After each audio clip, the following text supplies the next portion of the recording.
はい、こんにちは。Today, I will explain how to fill out the Japan visa application form. First, let's talk about the photo size. You must strictly follow the size indicated on the form. And the photo must have been taken within the last 6 months, and obviously all photos will be rejected. Digitally edited or retouched photos are not accepted. Both black and white and color photos are allowed, but the background must be white. Please attach the photo securely in the designated space on the application form so it will not peel off. On the back of the photo, write the applicant's full name and date of birth. This is required in case the photo comes off during the handling of documents so that it can immediately be identified. Next, the name field must be filled in exactly as it appears in your passport. If you have a middle name, be sure to include it below that in other names. Write your nickname, if any. If none, write N/A. For place of birth, also copy it exactly from your passport. Next, marital status. This section is very important. For example, even if you are separated and not living together, if you are not legally divorced, you must check married. If you provide false information, it will definitely be discovered later, and you may be regarded as having made a false declaration, which will make it very difficult to obtain a visa in the future. And the next, nationality or citizenship, just put your nationality. And then the former and other nationalities section should be marked N/A, if not applicable. The next box is for your government ID number. You cannot write your passport number here. If you have no other government ID, simply write N/A. Below that, there are 4 boxes that must be filled out according to your passport. Next is certificate of eligibility number. If your application involves a COE, write the number exactly as it appears on the certificate. For other applications, write N/A. Next, purpose of visit to Japan. This is a very important field. For tourist visa, you can simply write tourism. But for visiting relatives or friends, you must write the purpose more specifically. For example,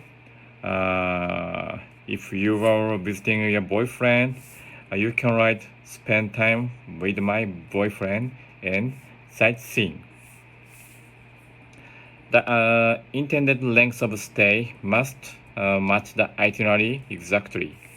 Do not write a different number of days than what is in your itinerary. Likewise, a date of arrival must also match the itinerary.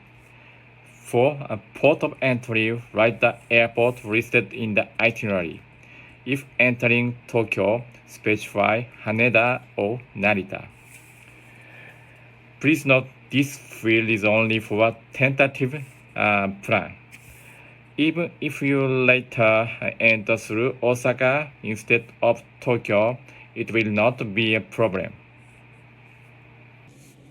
The next field is name of ship or airline. This is also tentative. You are not required to purchase an airline ticket before applying for a visa. Just write which airline you plan to use. For example, Japan Airlines, JAL, Philippine Airlines, PAL. Next, place of stay in Japan. Again, this is a tentative plan. A hotel reservation is not required.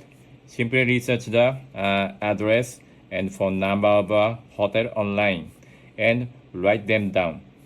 You are not obligated to actually stay at that hotel, but for visits to relatives, you must write the real address of the house you will stay in, along with the host name accurately and truthfully. Next, previous stay in Japan. Write only your most recent visit, including the year, month, and exact dates of entry and departure. If you have never visited Japan, write N/A. Below that, write your current home address, telephone number, and email. If you do not have a landline, N/A is acceptable. Next, your current occupation. For self-employed individuals, write self-employed. For housewives, write housewife. For student. For retirees, retiree. Below that, write your company's name, address, and phone number. If you are a housewife or student, N/A is fine. Now let's move to the back page. At the top is partner's profession or occupation. If the applicant is married, write the spouse occupation. If the applicant is under 18, write the father's or mother's occupation. If the applicant is single and an adult, write N/A. The next section is for the guarantor, if you have one. If your guarantor is in Japan, write their Japanese address, nationality, occupation, and relationship to you. If your guarantor is in the Philippines, do the same with their local details. For self-funded tourist visa applications, simply write N/A in all fields. Below that is for the inviter in Japan. If your inviter is the same person as your guarantor, you can write same as above in the top field and leave the rest blank. Again, for self-funded tourist visa applications, write N/A in all fields. The next section contains very important questions. Answer honestly with yes or no. Japan will cross-check all your past records, and any false statements will be discovered. This will make future visa application very difficult.